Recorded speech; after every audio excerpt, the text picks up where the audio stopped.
Bonjour à tous, chers frères et sœurs, bienvenue sur cette chaîne Vermisseau Jacob. J'espère que vous allez bien.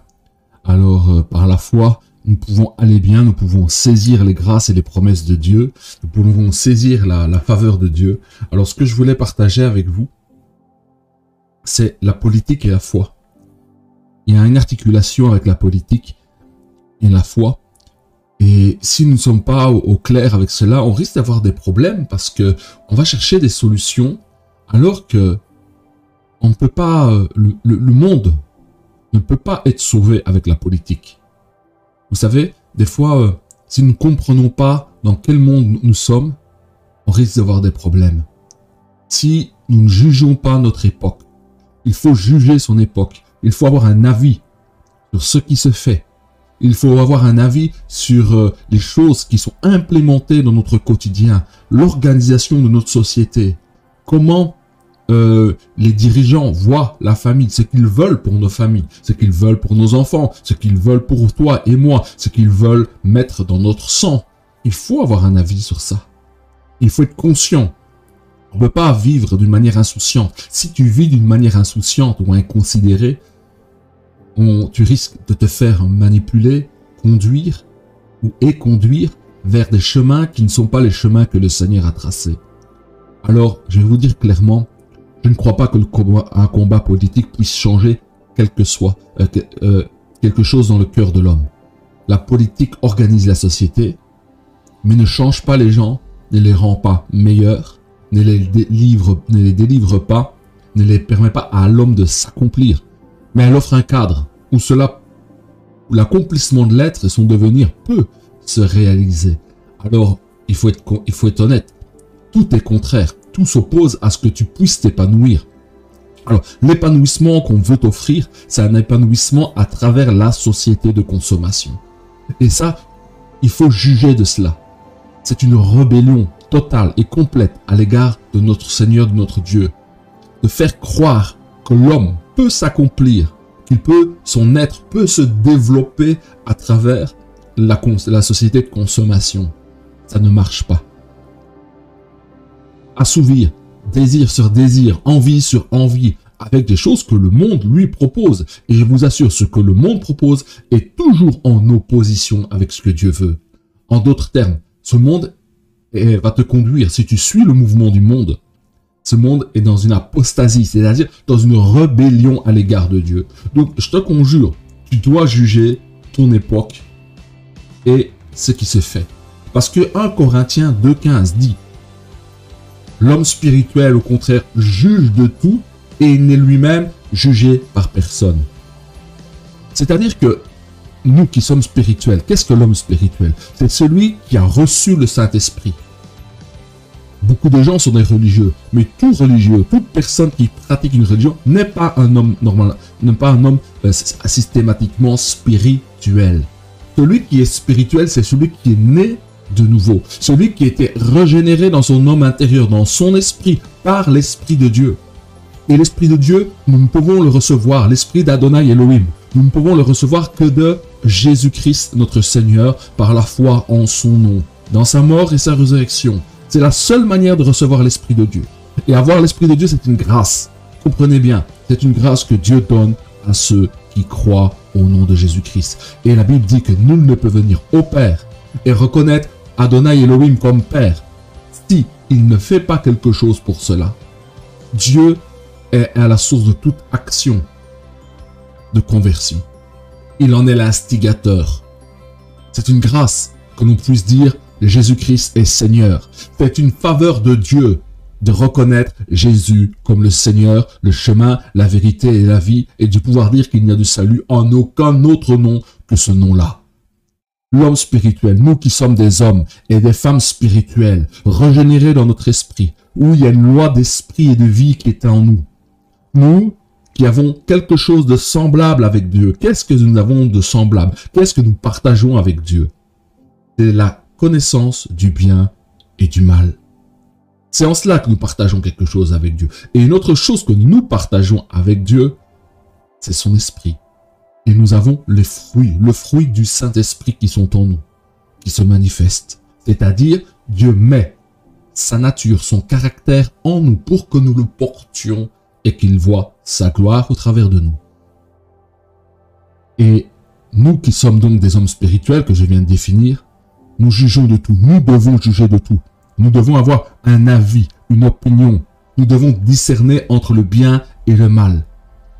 Mais lui-même, il n'est jugé par personne. C'est-à-dire que celui qui marche avec Dieu, le monde ne peut pas le juger. Le seul qui juge ses serviteurs, c'est Dieu lui-même. Alors, vous voyez, ce que je veux faire comprendre ici, dans ce passage, c'est que la politique ou l'organisation de notre société, nous sommes dans un temps spécial. On appelle ça le temps des nations. Maintenant, Israël est redevenu une nation. C'est-à-dire que nous sommes à un moment charnière où, depuis 1948, Israël a été restauré comme nation, qui détermine la fin du temps des nations. Et nous voyons qu'il y a un gouvernement mondial. Babylone était toujours un lieu localisé. Il y avait Ur en Chaldée, Shinyar, là où Abraham était, quand Dieu l'appela à le suivre. Ensuite, le peuple est allé en servitude en Égypte. Et là, en Égypte, le peuple d'Israël a été dans la servitude par les pharaons. Et si nous voulons résumer tout cela, il y a deux peuples. Il n'y a que deux villes. Il n'y a que deux nations. Israël et Babylone. Babylone et Israël ne peuvent jamais coexister ensemble. Babylone cherchera toujours à détruire Israël d'une manière ou d'une autre, à détruire le peuple juif. L'histoire nous a montré la haine qu'ont eu les différents systèmes politiques, c'est-à-dire des hommes organisés en société, se lever contre Israël, contre l'homme juif, pour le détruire, pour l'annihiler. Nous avons vu ça pendant la Seconde Guerre mondiale. Et il n'y a pas eu que cela. Pendant le Moyen-Âge, à plusieurs reprises, à divers endroits, le peuple d'Israël, le peuple de Dieu a été pourchassé. Alors, venons à la source de la politique. La source de cette société qui s'organise à travers la politique et l'argent.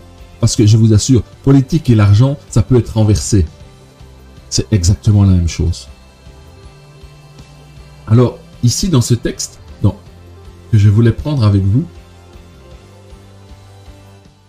alors, pour parler un peu d'actualité, vous avez vu la COP 26, ils disent qu'ils vont sauver la Terre, ils essaient de sauver la Terre des dérèglements du climat.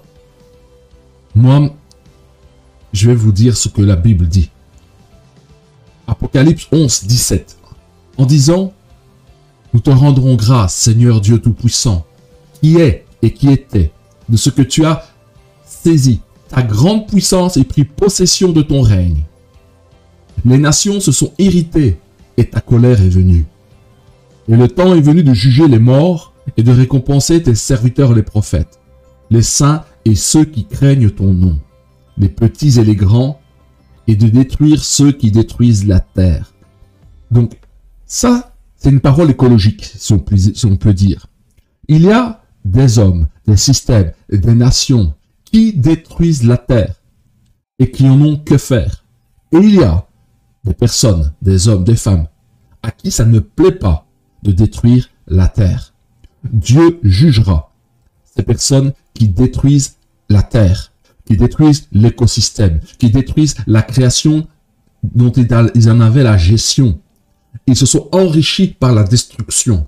Ils se sont enrichis par l'annihilation de la vie à n'importe quel prix. Parce que ce que nous ne devons pas oublier, c'est que tout a un prix. Nous sommes dans un système capitaliste libéral. Tout a un prix. La force de travail a un prix. Quand tu nais, tu as un prix. Après tes diplômes, tu as un prix. Tu as une valeur sur le marché. L'homme est devenu une marchandise parmi les marchandises. Nous avons été chosifiés. Et si nous ne comprenons pas ça, l'homme spirituel a conscience de ça. Et en aucun cas, il veut se laisser chosifier. Nous ne sommes pas des choses. Nous ne sommes pas des pions ou des matricules. Regardez pendant la Seconde Guerre mondiale. Qu'est-ce qu'ils ont fait? Ils ont mis des numéros, des tatouages Comprenez bien, ils ont tatoué des hommes et des femmes. Les Juifs étaient tatoués, marqués, avec un numéro de matricule tatoué sur leur peau. C'est le signe de ce qui arrive. Vous savez, les choses se répètent, mais avec une ampleur, une expression accrue ou différente. Aujourd'hui, on veut nous marquer. On veut nous chosifier. On veut faire de nous comme des appareils connectés qu'on peut suivre, voir, entendre et cerner dans son comportement. Et pour eux, notre comportement, c'est quoi? Le comportement, ton comportement est défini par quoi? Par ce que tu achètes. Par ce que tu as comme pouvoir d'achat et ce que tu consommes. Parce que leur but, c'est de savoir qui tu es, ce que tu es à travers ta consommation. C'est bien pour dire que tu n'existes et nous n'existons que parce que nous consommons. Alors que je suis parce que je suis. Parce que j'étais et que je suis un être en devenir. Donc, les petits et les grands, Dieu va les juger, ceux qui détruisent la terre. Alors, ne croyez pas que des réunions capitalistes libérales qui se font ici et là en espérant sauver le climat, personne ne remet en cause le système capitaliste. Quand vous entendez quelqu'un qui parle d'écologie et qui vous dit qu'on va essayer de faire un capitalisme vert, c'est comme changer les vêtements de la mort, que la mort soit en noir ou en vert, elle reste la mort et elle tue. On n'améliore pas la mort. On ne la rend pas plus douce ou plus gentille. La mort tue. Et le capitalisme détruit, vampirise, annihile tout ce qu'il touche, les consciences, les cœurs. Aujourd'hui même, la matrice, le ventre maternel est un lieu de commerce. Parce que vous pouvez faire des PMA, vous pouvez mettre un enfant dans un ventre en location. Et puis, quand la maman accouche, son fils n'est pas son fils, elle n'en est pas la maman, elle est la personne qui portait pour une autre cet enfant-là. Tout est commerce, jusqu'aux ovaires, jusqu'à l'ovule, jusqu'à ton sang. Tout est un lieu de commerce. Si tu comprends ça, tu comprendras dans quel monde tu es vraiment. Alors, Romains 8,22 dit, « Or, nous savons, nous les hommes spirituels, nous les femmes spirituelles, nous le peuple de Dieu racheté par le sang de Jésus-Christ, nous savons que jusqu'à ce jour, la création tout entière soupire et souffre les douleurs de l'enfantement. Le monde a été brisé. » C'est une expression qui vient du peuple juif, la brisure du monde. Le monde a été brisé, comme un vase brisé. Ton ordre, sa symétrie, si je puis dire, pour parler d'une expression mathématique, sa perfection glorieuse a été brisée. Et le péché est entré dans le monde. Mais le monde attend, soupire, comme toute la création. Il y a un élan qui attend le rétablissement de toute chose que Dieu a prévu. Et le monde soupire après cela. Et il souffre. Et il y a des douleurs de l'enfantement. Ça veut dire que le monde est comme une femme en travail qui doit arriver à terme d'un travail. Ce mouvement historique que nous voyons n'est pas comme une boucle qui se boucle sur elle-même avec le cycle des réincarnations. Cela est faux. Le monde va vers un lieu, vers une issue. C'est l'avènement de notre Seigneur Jésus-Christ. Le premier temps a été la naissance de notre Seigneur, sa mort et sa résurrection. Mais l'autre moment fort qu'il y aura, c'est le jour où Christ reviendra en Sion pour régner. Cela sera un moment très important.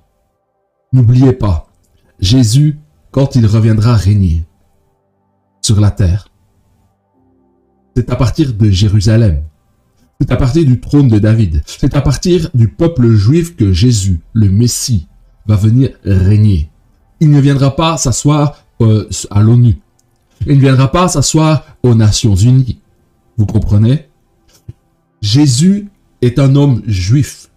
L'Esprit éternel, le Fils de Dieu, a pris une chair d'homme juif pour venir dans le monde. Et c'est à partir d'Israël, c'est à partir du milieu du peuple juif, de la descendance d'Abraham, d'Isaac, de Jacob, que le Dieu Tout-Puissant va s'incarner et c'est à partir de ce lieu-là qu'il va régner. Donc nos nations sont des nations païennes, corrompues. Bien que Dieu soit souverain et qu'il use de tous les ressorts et que toute autorité qui est dans ce monde ne peut être sans que Dieu confère une mesure de mouvement une certaine latitude aux grands de ce monde. Ils ne font pas ce qu'ils veulent. Ils font ce qu'il leur est permis de faire. Comprenez bien ça. L'histoire doit se dérouler. Les justes doivent apparaître comme justes. Le méchant doit apparaître comme un méchant. L'impur doit apparaître comme un impur. Le voleur doit se manifester comme voleur. Le blasphémateur doit être vu comme un blasphémateur. Les assassins doivent être reconnus comme assassins. Et les repentis comme ceux qui se sont repentis de leurs péchés et en soi Jésus-Christ. Donc la terre soupire et souffre pour arriver à son enfantement, pour arriver au but que Dieu lui a donné. Le mouvement historique est là pour que des hommes apparaissent comme fils de Dieu et que Christ vienne régner sur cette terre. Voici l'issue de la création. Elle n'est pas autre chose que cela. Et c'est dans la souffrance. C'est dans la souffrance que tout cela se passe. C'est pour cela que le monde souffre. Parce qu'il y a une transition. On quitte un point pour aller vers un autre. Et 1 Thessaloniciens dit, chapitre 5, verset 3, « Quand les hommes diront paix et sûreté, alors une ruine soudaine les surprendra. Comme les douleurs de l'enfantement surprennent la femme enceinte. Et ils n'échapperont pas. » Homme, femme, je veux te dire, personne ne va échapper. Il est donné à l'homme, à la femme de mourir une seule fois, après quoi vient le jugement. Mais un jour, à une heure, à un moment glorieux viendra, où le Messie, celui qui est la résurrection et la vie, se manifestera sur cette terre à partir de Jérusalem, et il régnera sur toute la terre. Mais cela, c'est quand les hommes diront paix et sûreté, alors une ruine soudaine va les surprendre. Parce que les nations se sont liguées contre le Messie, contre le oint d'Israël, le roi d'Israël, contre ce qui est juste, contre ce qui est droit. Les hommes d'aujourd'hui, les nations ensemble se sont liguées contre ce qui est vrai, ce qui est bon, ce qui est juste, ce qui est honorable, pour faire la guerre à tout homme, pour corrompre les cœurs et détruire cette création et détruire chaque homme et mettre la corruption dans tous les cœurs. Ils vont être surpris. Parce que ils vont dire, voilà, paix et sûreté, voilà, nous régnons, nous contrôlons tout. Voilà, nous sommes en paix et en sécurité. Mais c'est une fausse paix, une fausse sécurité. Qui sont ceux qui pourront dire paix et sécurité? C'est ceux qui seront dans le haut de cette pyramide.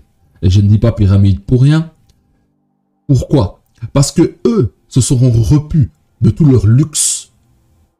Pendant que d'autres seront dans les douleurs, dans les manques, dans les souffrances. Eux seront dans la paix et la sûreté, au prix d'écraser la veuve, l'orphelin, l'immigré, le faible. Voilà ce qu'ils vont faire. Mais eux déclareront quand même paix et sûreté. Donc leur fausse paix, leur fausse sécurité est un mensonge éhonté, car ils dorment en paix sur le sang des innocents qui coulent. Et ça, le Seigneur ne laissera pas cela impuni. Alors ce que j'avais préparé, voici. Nous allons voir à travers Israël pourquoi les nations sont ce qu'elles sont.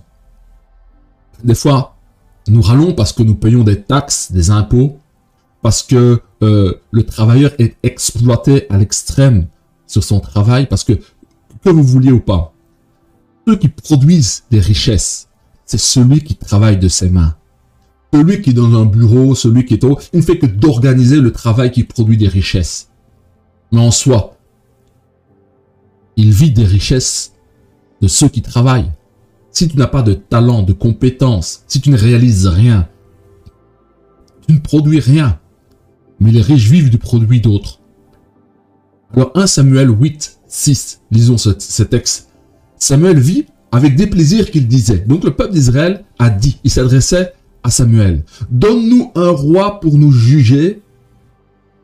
Et Samuel pria à l'Éternel. Donc le peuple d'Israël était en relation avec Dieu, c'est Dieu qui régnait. Et il parlait à son peuple à travers un prophète. Et là, le peuple se réunit et d'une seule voix disent, donne-nous un roi pour nous juger. Ils veulent un roi. Pourquoi? Parce qu'ils ont vu dans les nations d'à côté qu'ils avaient des rois. Et eux aussi, Israël, peuple qui est à Dieu, voulait aussi un roi comme pour être comme les nations, pour ressembler aux nations. L'Éternel dit à Samuel, écoute la voix du peuple dans tout ce qu'il te dira, car ce n'est pas toi qu'il rejette, c'est moi qu'ils rejettent, afin que je ne règne plus sur eux. Donc, le peuple même d'Israël, qui était là, a voulu un roi, un homme, pour qu'il règne sur eux, alors qu'ils sont le peuple de Dieu. Ils ont rejeté Dieu. Je vous assure, toutes nos souffrances, tous nos maux, de l'organisation de notre société, c'est parce que nous ne voulons pas que Dieu règne sur nous. Je veux vous dire, si à l'heure actuelle, à l'instant T où nous parlons, nous arrêtions tout, que tout homme, toute femme s'arrête et dise, Seigneur, pardonne-nous. Nous t'avons rejeté, viens régner sur nous, tout s'arrête. Le Seigneur Dieu, créateur du ciel et de la terre, vient et il règne. Mais les nations, les hommes, les sociétés, les individualités, en bloc, ont choisi de rejeter Dieu. Comme Israël ne voulait pas que Dieu règne directement sur eux. Comprenez bien, ils ne voulaient pas que Dieu règne directement sur eux. Et Dieu dit, car ce n'est pas toi qu'il rejette. Donc ce n'est pas le prophète, la voix de Dieu qu'il rejette. C'est moi qu'il rejette. Donc, il arrive aussi que dans des assemblées chrétiennes, quand vous rejetez, quand nous rejetons la voix prophétique, qu'est-ce qui se passe? C'est Dieu qu'on rejette. Que Dieu ne parle pas au milieu de nous. Que Dieu ne révèle pas nos mauvaises actions, nos mauvaises voies. Qu'il se taise, car nous le rejetons. Voilà ce qui se passe quand des hommes combattent. Une assemblée rejette la voix prophétique. Mais aujourd'hui, cette voix prophétique pure qui vient de Dieu est rare, elle est rare. Parce que beaucoup jouent avec Dieu m'a dit, ou ainsi parle l'Éternel. Et je vous assure, il y a un prix à devenir la bouche de Dieu. Il y a un prix, c'est d'être rejeté, tout simplement. Car ce n'est pas toi qu'il rejette, c'est moi qu'il rejette, afin que je ne règne plus sur eux. Plus. Donc ça veut dire qu'il y a, pendant un temps, Dieu a régné sur Israël, maintenant ils ne veulent plus que Dieu règne sur eux. Ils agissent à ton égard comme ils ont toujours agi depuis que je les ai fait monter d'Égypte jusqu'à ce jour. Ils m'ont abandonné pour servir d'autres dieux. Aujourd'hui, les hommes des nations servent des dieux qui n'en sont pas. Et quel Dieu servent-ils? L'homme sert l'homme. Car aujourd'hui, Dieu est devenu l'homme. Écoute leur voix, mais donne-leur des avertissements. Voilà les avertissements qu'il y a. Voici les avertissements que Dieu donne. Quand les hommes veulent avoir un roi, quand l'homme ne veut pas que Dieu règne sur eux, qu'est-ce qui se passe? Et fais-leur connaître le droit du roi qui régnera sur eux. Donc, quand nous prenons des rois, ou que nous prenons des politiques, des ministres pour régner sur nous, ils ont un droit sur nous. Voilà le droit, parce que ça, c'est Dieu qui l'a donné. Samuel rapporta toutes les paroles de l'Éternel au peuple qui lui demandait un roi. Il dit, voici, quel sera le droit du roi qui régnera sur vous. Voici, mon frère, ma sœur, voici, toi qui m'écoutes, le droit qu'a un politique, un gouverneur ou un gouvernant ou un politique, ou des ministres sur le peuple. Il prendra vos fils, il les mettra sur ses chars et parmi ses cavaliers, c'est-à-dire, ils deviendront son corps d'élite. Quand nous avons un roi, ou des ministres, et parce que nous avons rejeté Dieu, ils ont le droit de prendre vos fils et vos filles parmi ses cavaliers, c'est-à-dire pour en faire sa garde, pour en faire sa protection, pour en faire ses soldats, afin qu'ils courent devant son char. Parce qu'à ce moment-là, c'était des chars. Aujourd'hui, c'est des tanks. 1 Samuel 8:12, il s'en fera des chefs de 1000 et des chefs de 50. Donc, il va se servir de nos fils, de nos filles. Nos gouvernants se servent de nos fils, de nos filles, pour en faire sa hiérarchie de commandement. Parce qu'une personne ne peut pas diriger toute seule, elle doit déléguer des chefs de 10, des chefs de 1000, c'est-à-dire des maires, des députés. Voilà le droit qu'a l'autorité. C'est d'avoir une structure étatique de délégation de pouvoir. Et pour cela, il prend de nos fils, de nos filles. Et il les emploiera à labourer ces terres. Ça veut dire qu'ils travailleront pour vous.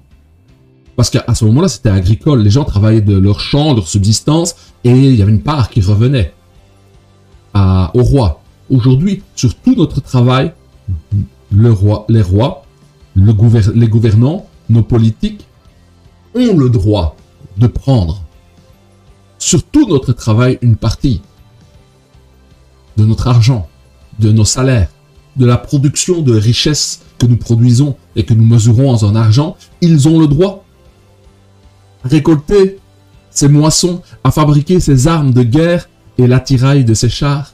Il prendra vos fils pour en faire des parfumeuses, des cuisinières et des boulangères. Donc, nos fils, nos filles sont au service de la structure étatique. Il prendra la meilleure partie de vos champs, de vos vignes, de vos oliviers, et il les donnera à ses serviteurs. Donc, le gouvernant donnera à ses serviteurs directs le meilleur de ce que nous produisons pour que ses serviteurs soient à l'aise ainsi que lui-même. Voici le prix qui est à payer pour rejeter Dieu comme Seigneur, comme roi, et de prendre une structure humaine pour régner sur nous, ou gouvernementale, ou de ministre, ou de politique. Il prendra la dîme du produit de votre semence et de vos vignes, la taxe, et la donnera à ses serviteurs. Il prendra vos serviteurs et vos servantes, vos meilleurs bœufs et vos ânes, et s'en servira pour ses travaux. Il prendra le meilleur de vos productions, le meilleur de vos talents. Il prendra les élites du peuple pour lui-même. Il prendra la dîme de vos troupeaux, et vous-même serez ses esclaves. Donc, un peuple est l'esclave de celui qui le domine. Le fait de rejeter Dieu, nous devenons esclaves. Si vous voulez prendre cela dans les théories de Marx, on peut dire que vous serez les prolétaires. Le prolétaire, qu'est-ce que c'est? C'est l'esclave. C'est celui qui se prostitue, qui vend son corps, qui donne son corps, son énergie, son souffle de vie, son temps, en échange d'un salaire. Parce que regardez bien au départ, Adam et Ève étaient dans un jardin, ils ne devaient pas travailler. Tout leur était donné. Dieu avait permis que tout ce dont l'homme avait besoin et la femme était directement disponible. Constamment disponible. Il n'avait qu'à tendre le bras pour se nourrir de tout ce que Dieu lui avait donné. Pour son corps, nourriture pour son corps, et nourriture de son esprit, c'était cette communion avec Dieu. Mais depuis que l'homme s'est séparé de Dieu, depuis que l'homme a évolué sur la terre, Dieu est venu pour reconstruire une relation avec un peuple qu'il s'est choisi pour se faire connaître sur toute la terre, qui est le peuple d'Israël. Et là, Israël a eu le privilège, la gloire, la grâce d'avoir Dieu directement pour roi, pour Seigneur. Maintenant, la destinée de l'humanité a pris une autre tournure. Ils ont rejeté Dieu et ils ont voulu un roi comme les nations. Et nous voyons la malédiction ou les désavantages, si vous préférez, qu'il y a à avoir des rois, des gouvernants, des hommes politiques, une caste politique à entretenir.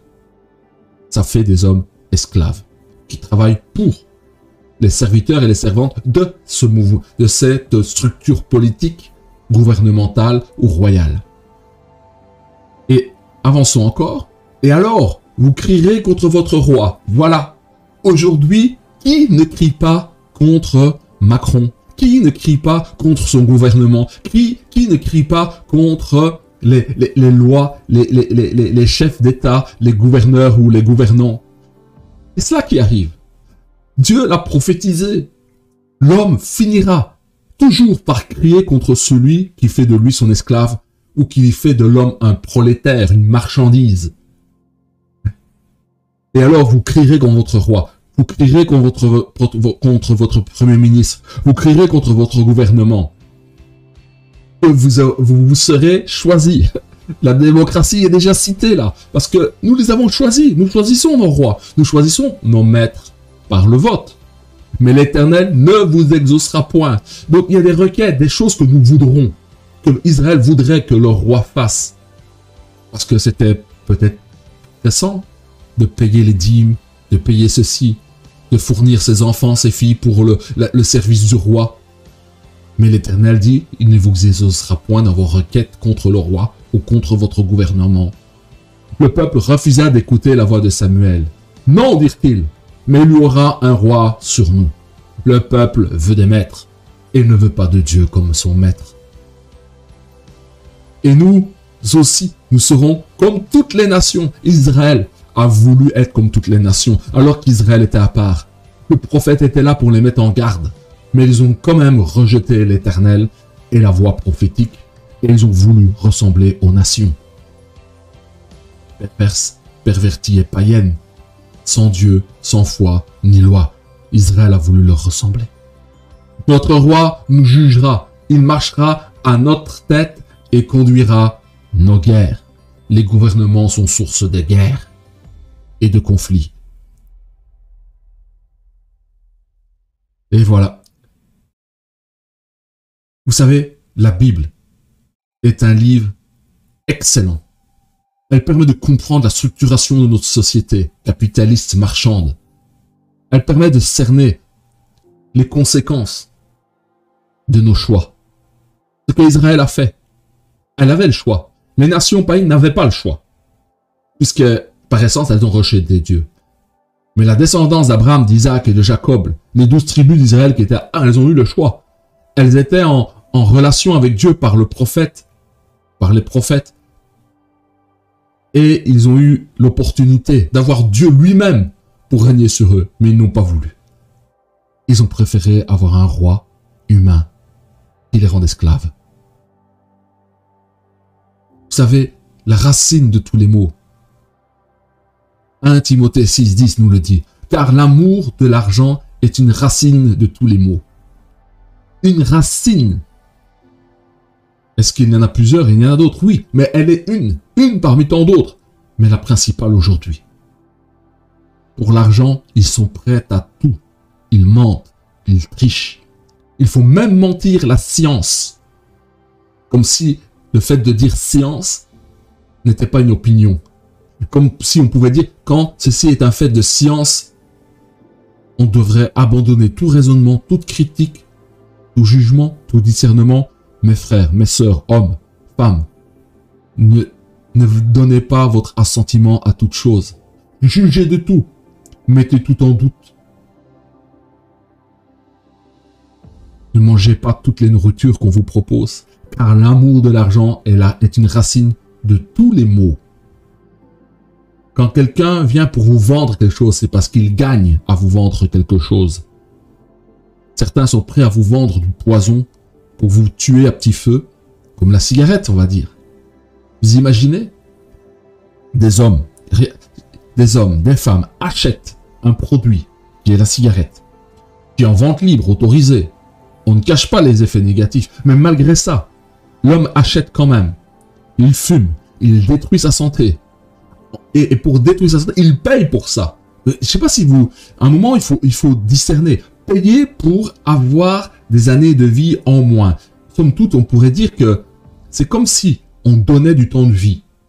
On était prêt à donner du temps de vie pour un peu de satisfaction qu'offre la cigarette.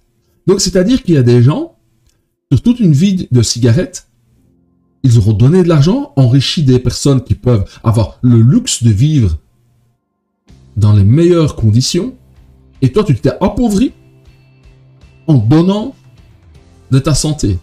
Ça veut dire que il y a des fumeurs qui sont là, qui m'écoutent.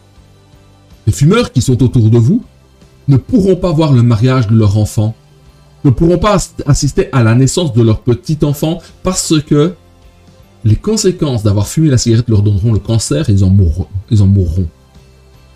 Donc ça veut dire que des gens sont prêts à donner de leur argent pour avoir une vie réduite. Et par cette vie réduite, se privent de voir leurs enfants grandir, se marier ou leurs petits-enfants. Vous voyez l'arnaque? Pourquoi? Parce qu'on a créé le besoin. On t'a fait croire en te manipulant que tu avais besoin de cela. Pour être heureux, pour être épanoui. Mais en fait, c'est parce qu'il te manque quoi? La paix de Dieu, la connaissance, la connexion au Créateur. Donc tu cherches à t'appuyer sur une béquille qui te procure un semblant de paix qui n'en est pas une. Car l'amour de l'argent est une racine de tous les maux, et quelques-uns en étant possédés. Donc, il y a des personnes, comprenez bien, sont possédées par l'argent. C'est ça que nous avons du mal à comprendre. Comment quelqu'un qui a déjà 1 milliard cherche encore à en gagner? C'est parce qu'ils sont possédés par l'argent. Et puis quand vous êtes possédé par l'argent, ça veut dire que vous êtes sous l'emprise totale de l'argent. C'est ce que Karl Marx a bien compris. C'est que l'argent, c'est pas seulement l'argent, c'est une façon de penser. C'est une façon qui rend le raisonnement humain faussé. Et ils se sont garés loin de la foi. C'est-à-dire à cause de l'amour de l'argent et étant possédés, les gens se sont égarés de la foi. La foi, n'oublions pas, les 3 dimensions de la foi, les 3 axes de la foi. Écouter Dieu, parler avec Dieu, ce qui est la relation, et incarner, vivre, mettre en pratique cette parole de Dieu. Vivre le fruit de l'esprit. C'est ça la foi. La foi permet de saisir la grâce de l'esprit et de vivre le mouvement de l'esprit. Et le mouvement de l'esprit en foi, par la grâce de Dieu, se manifeste en ce que cet homme régénéré, sauvé, écoute Dieu, parle à Dieu, et aime son prochain comme lui-même, et aime Dieu de tout son cœur, toute son âme, toute sa pensée. Et il dit, et se sont jetés eux-mêmes dans bien des tourments. Voilà. Nous nous jetons dans bien des tourments. Des hommes et des femmes, à cause d'être possédés par l'amour de l'argent,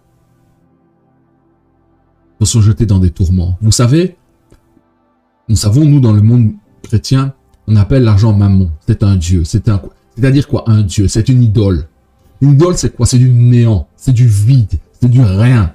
Vous savez que l'argent pour lequel nous travaillons et qui fait ce monde, c'est du néant. C'est parce que tous croient dans la valeur de l'argent, de ce papier, que nous y prêtons valeur et puissance. Mais c'est une chimère. Vous savez, quand les déflations viennent, quand on imprime tellement d'argent, eh bien, l'argent ne vaut plus rien. Et quand il ne vaut plus rien, ça veut dire qu'on ne lui donne plus de valeur. On ne croit plus en sa valeur. Et là, le rêve s'arrête. Tout le monde devient pauvre. Et le plus pauvre des plus pauvres, c'est celui qui était le plus riche. Parce qu'il perd tout ce qu'il croyait avoir, qui n'est qu'une illusion. C'est pour cela que je vous annonce que des tourments vont arriver. Vous savez, il y a des gens, quand ils perdent tout leur argent, qu'ils font à la bourse parce qu'il y a une dévaluation, il y en a, ils se suicident d'avoir perdu leur argent qui n'était que néants et vides dans lesquels ils croyaient. Ils avaient mis foi et confiance qui leur donnait de se voir plus important que les autres. C'est une illusion. Un mensonge. Voilà la racine de tous les maux. Voilà le problème de ce monde. Nous avons rejeté Dieu. Les nations ont rejeté Dieu. Et aujourd'hui, les nations prennent fin. C'est-à-dire que les nations prennent fin. Il n'y a plus de nations. Les nations sont en train d'être englouties dans la structure mondiale. Ne voyez-vous pas que les implémentations politiques que prennent par exemple l'Australie sont les mêmes que prennent par exemple le Canada, la Belgique, la France. Partout dans le monde, nous voyons que tout le monde implémente les mêmes choses. Comment c'est possible? Avant, ce n'était pas comme ça. Il y a encore des résistances ici et là. Des pays qui ne font pas comme les autres. Mais tous les pays dits structurés par le capitalisme libéral, l'humanisme, parce que l'humanisme, c'est la plus grande des fausses religions qui fait de l'homme un dieu et qui nie l'existence du vrai Dieu. Toutes ces populations, toutes ces nations qui sont en train de se dissoudre dans la structure, on va dire, mondialiste, démontrent que c'est la fin des nations et que la mondialisation, que le nouvel ordre mondial est bien en place. Et les reformulations du système capitaliste mondial et du nouvel ordre ont fait une chose, il faut comprendre ça. Ils nous ont parqués tous dans nos maisons. Ça veut dire qu'il y a une tendance à l'esclavagisme. Et j'ai entendu dernièrement, je pense que c'est en Autriche, ils séquestrent dans leur maison les non-vaccinés et les vaccinés peuvent sortir. Ils sont devenus fous. Vous savez, des fois on parle de complot ici, complot là, mais je crois que comme ici en Europe, on est dans un monde de vieux. Ils ont tellement peur de cette maladie, ils ont tellement peur de mourir, que s'il fallait supprimer des hommes et des femmes pour qu'ils soient en paix, ils le feraient. Vous savez, quelqu'un qui est dirigé par la peur, par l'angoisse, il ne raisonne plus. C'est pour cela, mes frères, mes sœurs, nous qui sommes disciples de Jésus-Christ, je ne parle pas de protestants, évangéliques ou catholiques, je parle de personnes qui ont été touchées de Dieu, qui ont reçu l'Esprit de Dieu. Gardons notre discernement. Alors maintenant, j'ai une pensée. Pensez-vous que si l'enlèvement arrive demain ou après-demain ou dans un mois, et il arrivera, notre rassemblement de l'Église, si l'enlèvement est le retour qui précède le retour de Christ, est-ce que vous pensez qu'avoir part à l'enlèvement, il n'y aurait pas une sélection? Qu'il n'y aurait pas des épreuves qui vont venir pour éprouver notre foi et la réalité de notre foi? Mon frère, ma soeur, je veux te dire qu'il y a des épreuves qui vont nous arriver. Ici, à nous qui sommes en Europe, nous allons être éprouvés. Pour savoir si nous sommes vraiment des disciples de Jésus-Christ. Si vraiment nous aimons la vérité, le droit et la justice. Et cette épreuve va venir, et elle a commencé. Et nous allons voir ceux qui s'appuient vraiment sur leur Dieu, qui ont la foi, et ceux qui sont des religieux, qui n'ont jamais goûté à la gloire de Dieu et aux miséricordes de l'Éternel, qui n'ont jamais eu leur cœur touché. Nous allons voir qui est qui maintenant. Parce que pour avoir part à la résurrection d'entre les morts, ou à l'enlèvement qui arrive, et au temps du millénium qui arrive, je crois qu'il y a une sélection qui est en train d'arriver. Et nous allons voir qui est qui. Nous ne nous laissons pas troubler. Le Seigneur est le Dieu qui donne la paix. Il est celui qui est avec nous et qui a promis de nous garder de toute occasion de chute. Pour autant que nous le faisions confiance. Faisons-lui confiance, gardons la foi, gardons cette ferme assurance qu'il est le Maître et que toute épreuve ou tentation qui vienne dans le monde, le Seigneur ne permet pas, mon frère, ma soeur, que tu sois tenté, que tu sois éprouvé au-delà de ce qui est humain. Parce qu'en permettant qu'il y ait la tentation et l'épreuve de Dieu, notre Père, par le Saint-Esprit, et le nom de Jésus-Christ nous donnera le moyen d'en sortir et de surmonter tout. Par sa grâce, par sa force, malgré nos faiblesses. Car c'est quand je suis faible, c'est alors que je suis fort et que la force de Dieu me vient en aide. Mes frères, mes sœurs, garde ton discernement. Il n'y a pas de salut dans la politique. Il n'y a plus de salut, pas de salut dans l'organisation de la société par les politiques, par nos gouvernants. Car eux-mêmes, si nous nous confions en eux, nous serons déçus. Israël avait rejeté le roi d'Israël, le Dieu Tout-Puissant comme Seigneur. Ils ont pris des rois et il y a un prix à payer. Tout cela pour vous dire qu'il n'y a pas de salut dans la politique. Nos politiques sont en train de se vendre à la mondialisation. Et ils sont en train de se vendre à l'esprit de l'Antichrist qui agit. Car beaucoup, dans leur luxe de débauche, font des choses abominables. Pour l'argent, pour leur plaisir. Car la Bible dit, ils aiment le plaisir plus que Dieu. Et pour des plaisirs impurs, ils sont prêts à tout. À tout, je vous assure, à tout. Leurs abominations, vous allez les voir dévoiler. Vous allez voir le cœur des hommes impurs se révéler devant vous. Vous allez voir la noirceur qu'il y a dans le cœur de ceux qui aiment l'argent plus que tout. Vous allez voir leur noirceur. Elle va se révéler et se manifester aux yeux de tous. Alors, je vous en conjure, si tu n'es pas encore converti, invoque le Seigneur Jésus-Christ. Demande-lui pardon pour tes péchés. Et dis-lui merci d'avoir donné son sang, sa chair, son corps à la croix pour le pardon de tes péchés. Et il te donnera l'esprit pour le prix de ta repentance. Il te donnera la vie éternelle et la régénération de ton homme intérieur. Et tu auras la force de le suivre. Car c'est par sa force, la force de son esprit que nous croyons et que nous marchons. Sur ce, voici le petit partage que je voulais avoir avec vous. La politique, il n'y a pas de salut dans la politique. Pas de salut par nos gouvernements. Le seul salut vient de Jésus-Christ. Nous sommes spectateurs de tout ce qui se passe et nous verrons la gloire de Dieu. Crois seulement et tu verras la gloire de Dieu. La gloire du Messie revenant sur les nuées et descendant des cieux sur la terre, prenant son règne comme cela avait été écrit. Car les paroles de l'esprit de la prophétie s'accomplissent toujours. Sur ce, prophètes et prophétesses, vous qui êtes animés de l'esprit de la prophétie, qui annoncez le Christ, qui vivez en communion avec le Père et le Fils, que la gloire de Dieu soit sur vous. À bientôt.